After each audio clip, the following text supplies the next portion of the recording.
Bem, pessoal, no último vídeo da nossa série de hoje, nós vamos tratar do direito de construir. A construção de edificações constitui uma das principais fontes de conflitos de vizinhança. É muito comum que, ao edificar no seu terreno, o proprietário responsável pela edificação acabe ignorando a existência do vizinho, ignorando o fato de que muitas vezes o que ele deseja edificar acaba de alguma forma trazendo prejuízos ao vizinho. E evidentemente que isso não pode ser admitido. O direito de construir é pleno, é livre, porém desde que a construção, a edificação gerada a partir do seu exercício não provoque, não constitua uma fonte de transtornos para o proprietário do imóvel contíguo. Proprietário ou ocupantes do imóvel contíguo, vizinho. Então, o legislador traz algumas regras que visam compatibilizar a liberdade de construção com os interesses dos titulares de prédios vizinhos. O 1299 começa dizendo o seguinte: o proprietário pode levantar em seu terreno as construções que lhe aprouver, salvo o direito dos vizinhos e os regulamentos administrativos.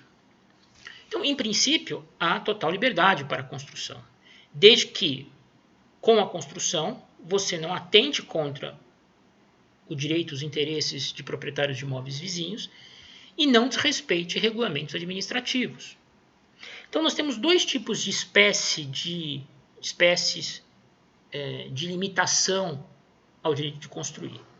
As limitações que visam atender o interesse dos vizinhos, que são as limitações que nós vamos estudar agora aqui no Código Civil, e aquelas limitações que são impostas por regulamentos administrativos que visam preservar, além do interesse dos vizinhos, o interesse da coletividade. Cada município estabelece as suas regras de construção, que visam, muitas vezes, preservar as funções essenciais da cidade definidas pelo plano diretor. Então, de repente, determinada coletividade, determinado município, determinada cidade, não quer que no seu território sejam erguidos prédios de grande altura, de muitos pavimentos. Querem preservar, de repente, uma característica histórica de construção da cidade. Vão instituir, por isso, limitações que visem atender esses objetivos. Por exemplo, Itanhaém, município aqui próximo, se você passa pela estrada e olha em direção a Itanhaém, você praticamente não vai encontrar prédios de muitos pavimentos, prédios altos.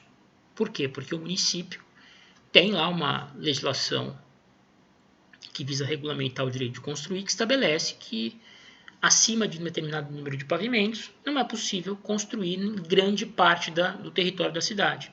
Talvez uma ou outra parte, um ou outro bairro se admitam construções maiores. Mas por que o município resolve instituir essas limitações? Bem, cada município tem a sua característica, a sua história. De repente, o objetivo é preservar o meio ambiente, promover uma maior circulação de ar no território do município, evitar que grandes construções de prédios muito altos prejudiquem a visualização de determinadas características naturais do município, de pontos de interesse turístico, paisagístico do município. Enfim, cada município tem a sua história, tem as suas raízes e tem os seus interesses. E cria a sua legislação construtiva a partir disso. Cria os tais regulamentos administrativos que também devem ser preservados. Então, esses regulamentos administrativos eles visam atender apenas e tão somente o interesse dos vizinhos, mas principalmente o interesse da coletividade local. o Código Civil ele se fixa, né, no seu regramento na proteção do interesse dos vizinhos, ok? Bom, segundo o artigo 1299, eu já li, né, o 1300 do Código Civil, desculpem, o proprietário construirá de maneira que seu prédio não despeje águas diretamente sobre o prédio vizinho. O que significa isso? Evidentemente que o titular de um prédio vizinho não quer que no seu imóvel sejam despejadas águas provenientes do imóvel ao lado. Isso se dá muitas vezes quando o telhado de algum prédio fica muito próximo ao do outro. Bom, enfim, ninguém quer ter o seu imóvel prejudicado por uma construção de telhado próxima capaz de despejar águas no seu interior. Isso vale para qualquer tipo de transtorno que é causado pela edificação do prédio vizinho. A doutrina e a jurisprudência entendem de maneira pacífica que todo proprietário é obrigado a ressarcir o dano que a sua construção, porventura, vier a provocar no imóvel vizinho. E para que seja possível essa indenização, basta que o proprietário prejudicado demonstre o nexo causal entre o dano suportado e a construção feita no prédio vizinho. Não é necessário a demonstração de culpa do proprietário responsável pela construção. A sua responsabilidade ostenta natureza objetiva. Demonstrada a nocividade ou a lesividade da construção, o que é revelado pelos danos que provém dela, a condenação do responsável pela edificação é certa. Ele não pode se defender na ação dizendo, não, mas eu não tinha intenção de que meu prédio, por exemplo, despejasse águas no prédio vizinho. Ou eu não tinha intenção de que, ao erguer, ao construir um terraço, uma varanda, bisbilhotar o imóvel vizinho. Né? Meu interesse era nobre, era só ter um lugar para relaxar. Não importa. Se a construção desse telhado acaba despejando águas no prédio vizinho, ele vai ser obrigado, sim, a indenizar o vizinho, ou eventualmente até mesmo ter que desfazer a construção. Aí vai depender do vizinho prejudicado.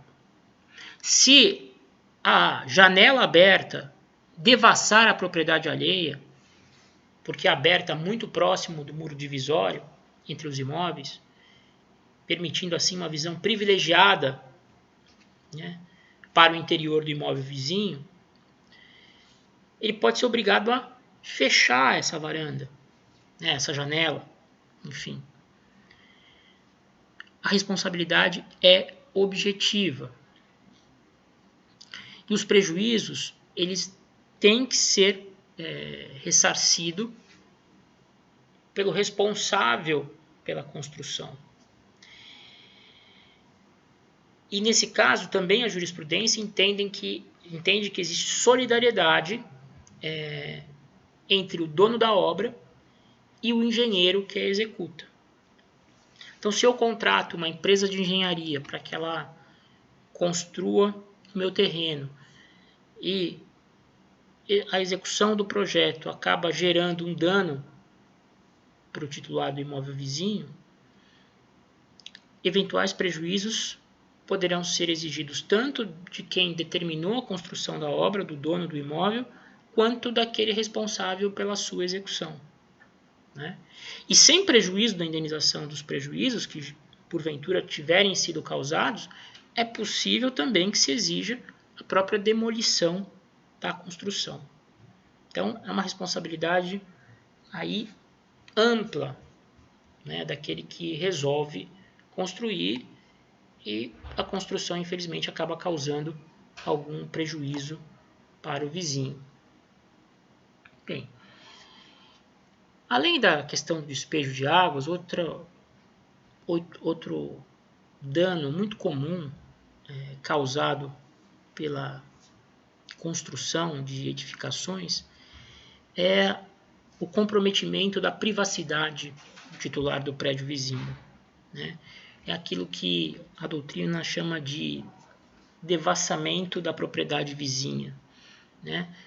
O sujeito abre uma janela, uma varanda, um terraço, e com isso acaba tendo completo acesso visual ao interior do imóvel vizinho, possibilitando, inclusive, que ele bisbilhote a vida, né, dos vizinhos e torne, por isso, a vida deles um caos, né? Então, no artigo 1301, o legislador estabelece lá uma série de limitações à construção de terraços, varandas, abertura de janelas, de maneira a impedir que a propriedade vizinha seja devassada. Eu recomendo a vocês que leiam esse artigo 1301 e observem a preocupação do legislador em garantir a privacidade do titular do imóvel vizinho. Bom, enfim, para concluir o tema, eu vou ler a vocês o artigo 1302. O proprietário pode, no lapso de ano e dia após a conclusão da obra, exigir que se desfaça janela, sacada, terraço ou goteira sobre o seu prédio. Escoado o prazo, não poderá, por sua vez, edificar sem atender ao disposto no artigo antecedente, nem impedir ou dificultar o escoamento das águas da goteira com prejuízo para o prédio vizinho. Parágrafo único. Se tratando de vãos ou abertura de luz, seja qual for a quantidade, altura e disposição, o vizinho poderá a todo tempo levantar a sua edificação ou contramuro, ainda que lhes vede a claridade. Aqui o 1302 estabelece um prazo de natureza decadencial para que aquele proprietário vizinho que entenda, que se veja prejudicado por uma goteira ou por uma janela, por uma sacada aberta com prejuízo à sua privacidade, exija do responsável pela edificação o seu desfazimento, né? Que ele tape a janela, que ele arrume a goteira, que ele elimine o problema. Se esse prazo de um ano e dia, né, o mesmo prazo da posse velha, se esse prazo de ano e dia se escoar, o legislador diz que o vizinho não poderá, não poderá reclamar mais. É como se ele tivesse aceitado essa condição. Ou seja, o vizinho tem que ficar atento, né, para não deixar que esse prazo se escoe. Bom, pessoal, esse é um tema bem chatinho, como vocês podem ter notado aí ao longo do vídeo. Basicamente leitura da lei, mas eu recomendo a vocês que deem uma lida nesses temas que eu tratei: árvores limítrofes, passagem forçada e direito de construir, e também nas outras regras de vizinhança espalhadas pelo Código Civil. Tá bom? Eu fiz aqui rapidamente um resumo para também não incomodá-los demais com esse tema, que é muito específico, né? E pouco exigido em provas, é bem verdade também. Tá bom? Um abraço a todos aí, até a próxima semana, com um tema, prometo, mais interessante.